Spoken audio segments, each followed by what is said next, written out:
کہ یا الہی نصیب جگہ دے۔ الحمد للہ رب العالمین والصلاة والسلام على سید الانبیاء والمرسلین وعلى آلہ واصحابہ اجمعین۔ اعوذ باللہ من الشیطان الرجیم، بسم اللہ الرحمن الرحیم۔ انما یخشی اللہ من عباده العلماء ان اللہ عزیز غفور۔ وقال ان الذين قالوا ربنا الله ثم استقاموا تتنزل عليهم الملائكة۔ بہار آئی اگر گلشن میں تو کس کام کی آئی، بہار آئی اگر گلشن میں تو کس کام کی آئی، نشے منشاخ پہ باقی رہا نہ دل ہی سینوں میں۔ محترم حضرات، جب ہندوستان کی مقدس سرزمین پر انگریزوں کا ناپاک سایہ پڑا، وعیارانہ چالوں سے یہاں کے مالک بن بیٹھے، جب باشندگان ہند پر طرح طرح کے ظلم و ستم کے پہاڑ توڑے جانے لگے، جب ہندوستانیوں کو غلام بنایا جانے لگا، جب ہندوستانیوں کا خون ان کے پسینوں سے بھی ارزاں ہونے لگا، تو ایسے نازک وقت میں سب سے پہلے جس شخص نے علم بغاوت بلند کیا وہ محدث کبیر، امام جلیل، رئیس الاولیاء، فخر چمن، محرم فن، نازش وطن، شاہ عبدالعزیز ابن ولی اللہ محدث دہلوی رحمۃ اللہ علیہ ہے۔ یہ وہی مرد مجاہد درویش خدا ہے جس نے وقت سے بہت پہلے مسلمانوں کے نصب العین کا اعلان فرما دیا تھا، جہاں تک پہنچنے کے لیے دوسروں کو بھی برسہ برس انتظار کرنا تھا۔ شاہ عبدالعزیز کا فتویٰ کیا تھا؟ گویا ایک برق بے اما تھا جو دشمنوں کے نخل تمنا پہ گر پڑی، انگریزوں کی نیند حرام ہو گئی، جگہ جگہ آزادی کے شعلے بھڑکنے لگے، جگہ جگہ آزادی کے پرچم لہرانے لگے، سینوں میں ولولے مچلنے لگے اور حوصلوں نے انگڑائیاں لینی شروع کر دی۔ مسند درس پر بیٹھ کر قرآن و حدیث کے درس دینے والے علماء کرام خانقاہوں میں بیٹھ کر اپنے خون جگر سے شمع اسلام روشن کرنے والے مشائخ اعظام اپنے مدرسوں اور خانقاہوں کو چھوڑ کر میدان میں آ گئے اور فرنگیوں کے خلاف محاذ بنا کر منزل کی جانب بے سر و سامانے کا عالم میں نکل پڑے۔ میں اکیلا ہی چلا تھا جانب منزل مگر، میں اکیلا ہی چلا تھا جانب منزل مگر، راہرو آتے گئے اور کارواں بنتا گیا کہ مصداق بن گئے۔ حضرات، یہ کارواں طویل مسافت طے کرتے ہوئے کس طرح منزل سے مقصود تک پہنچا، یہ ایک لمبی داستان ہے۔ اس داستان میں امنگیں بھی اور محرومیاں بھی، عزم و عمل کا جوش و خروش بھی ہے، شکست اور خردگی، بے چارگی کی افسردگی بھی، جنون شوق کی شستہ سیری بھی ہے، اور گردش دورہ کی کجروی بھی۔ اس طویل مسافت کو طے کرتے ہوئے ان کے پاؤں مسلسل لہولوان ہوتے رہے، ہزاروں اور لاکھوں کو وجود غبار راہ بن کر اڑ گیا۔ کبھی جبر و تشدد کی خاردار جھاڑیوں نے ان کے دامن کو تار تار کیا، تو کبھی وحشت و بربریت کے پہاڑ ان کی راہ میں حائل ہوئے، مگر اس بزم جنوں کے دیوانوں نے ہمت نہیں ہاری، حادثات و مصائب سے ٹکراتے ہوئے منزل مقصود کی جانب بڑھتے رہے۔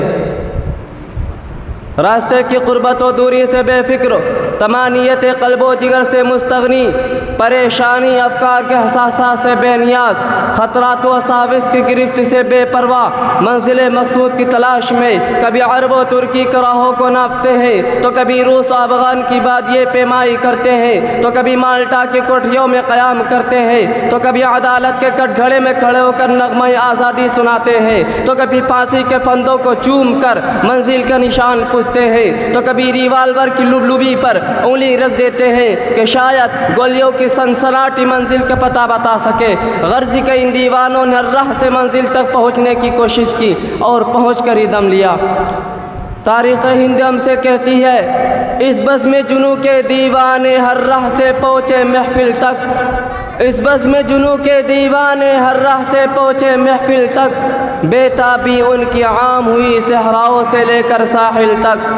ہاں سنگ گراں پہ لکھتے تھے وہ اپنے دل ناداں کا حال، ہاں سنگ گراں پہ لکھتے تھے وہ اپنے دل ناداں کا حال، شاید کہ تلاش مقتل میں کوئی پہنچے پتھر قاتل تک۔ حضرات یہ واقعہ ہے کہ اگر ہندوستان کے جنگ آزادی میں علماء حصہ نہ لیتے تو ہندوستان کبھی بھی آزاد نہ ہوتا. اگر یہ سرکیلے آزادی نہ ہوتے تو تحریک آزادی نہ چلتی, تحریک بالا کوٹ نہ چلتی, تحریک ریشمی رومال نہ چلتی, تحریک خلافت نہ چلتی, ہندوستان چھوڑو تحریک نہ چلتی, مقدمہ بیان نہ چلتا, امبالہ سازش کیس نہ بنتا. الغرض علماء کرام ہی نے اپنے خون جگر سے عروس آزادی کی حنا بندی کی ہے اور اپنے مقدس لہو سے شجر آزادی کو سینچا اور پروان چڑھایا ہے. چنانچہ 1857 عیسوی کی جنگ آزادی میں 2 محاذ بنائے گئے. ایک محاذ امبالہ پر جس کی قیادت حضرت مولانا جعفر تھانسوی رحمۃ اللہ علیہ کے پاس تھی, دوسرا محاذ شاملی پر جس کی قیادت حضرت حاجی امداد اللہ مہاجر مکی رحمۃ اللہ علیہ کے پاس تھی. اس جنگ میں بڑے بڑے علماء صلحاء شہید و زخمی ہوئے. اسی جنگ میں مولانا قاسم نانوتوی رحمۃ اللہ علیہ زخمی ہوئے. اسی جنگ میں حضرت مولانا گنگوئی رحمۃ اللہ علیہ زخمی ہوئے. اسی جنگ میں حافظ ضامن شہید ہوئے.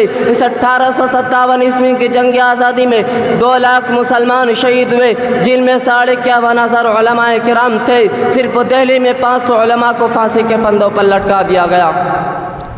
بہرحال جب اس جنگ میں وسائل کی قلت اور اپنوں کی غداری کی وجہ سے فرنگیوں کا غلبہ ہوا تو وائسرائے برطانیہ نے اپنی ہندوستانی مشیروں سے رائے طلب کی کہ بتاؤ ہندوستان میں تمہاری حکومت کیسے قائم رہ سکتی ہے. تو ہندوستان میں رہنے والے سب سے بڑے سیاستداں ڈاکٹر ولیم یور نے جو رپورٹ پیش کی, اس میں لکھتا ہے کہ ہندوستان میں سب سے زیادہ بیدار مسلمان ہے اور جنگ آزادی صرف مسلمانوں نے لڑی ہے.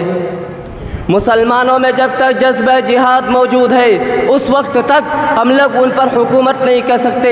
اس لیے جذبہ جہاد کو ختم کرنا ضروری ہے, اور جذبہ جہاد ختم کرنے سے پہلے ایک اور چیز کا ختم کرنا ضروری ہے, اور وہ یہ ہے کہ ہندوستان سے علماء اور قرآن کو ختم کر دیا جائے. چنانچہ 1861 میں 3 لاکھ قرآن کریم کے نسخے بدبخت انگریزوں نے جلائے. اس کے بعد علماء کے ختم کرنے کا فیصلہ کیا. انگریز مورخ مسٹر ایڈورڈ ٹامسن اپنی یادداشت میں لکھتا ہے 1864 سے لے کر 1867 تک انگریز نے علماء کو ختم کرنے کا فیصلہ کیا, اور یہ 3 سال ہندوستان کی تاریخ کے بڑے المناک سال ہے. ان 3 سالوں میں انگریز نے 14,000 علماء کو تختہ دار پر لٹکا دیا. ٹامسن کہتے چوک سے لے کر خیبر تک کوئی ایسا درخت نہ تھا جس پر علماء کی گردنیں نہ لٹکی ہوئی ہو. ٹامسن کہتا ہے کہ علماء کے جسموں کو تانبے سے داغا گیا. ٹامسن کہتا ہے کہ علماء کو سوروں کی کھالوں میں بند کر کے جلتے ہوئے تندوروں میں ڈالا گیا. ٹامسن کہتا ہے کہ علماء کو ہاتھیوں پر کھڑا کر کے درختوں سے باندھ کر ہاتھیوں کو نیچے سے چلا دیا گیا. ٹامسن کہتا ہے کہ لاہور کی شاہی مسجد جس کے صحن انگریز نے پھانسی کا پھندا بنایا تھا, اس میں ایک دن میں 80 علماء کو پھانسی دی جاتی تھی. ٹامسن کہتا ہے کہ لاہور کے دریاوی میں 80 علماء کو بوریوں میں بند کر ڈال دیا جاتا اور اوپر سے گولیوں کا نشانہ بنا دیا جاتا. ٹامسن کہتا ہے کہ جب میں دلی میں اپنے خیمے میں گیا تو مجھے مردار کی بدبو محسوس ہوئی. میں خیمے کے پیچھے چلا گیا تو کیا دیکھتا ہوں, آگ کے انگارے دہک رہے ہیں اور 40 علماء کو کپڑے اتار کر ان انگاروں پر ڈال دیا گیا ہے. میرے دیکھتے دیکھتے 400 علماء کو بلایا گیا. میرے سامنے ان کے کپڑے اتارے گئے. انگریز نے کہا مولویوں, جس طرح ان 40 کو پکایا گیا ہے اسی طرح تمہیں بھی پکا دیا جائے گا. تم صرف ایک آدمی کہہ دو 1857 عیسوی کے جنگ آزادی میں ہم شریک نہیں تھے, ابھی چھوڑ دیتے ہیں. ٹامسن کہتا ہے مجھے پیدا کرنے والے کی قسم کوئی عالم ان میں ایسا نہیں تھا, سارے کے سارے آگ میں پک گئے مگر انگریز کے سامنے کسی نے بھی گردن نہیں جھکائی. وآخر دعوانا الحمدللہ.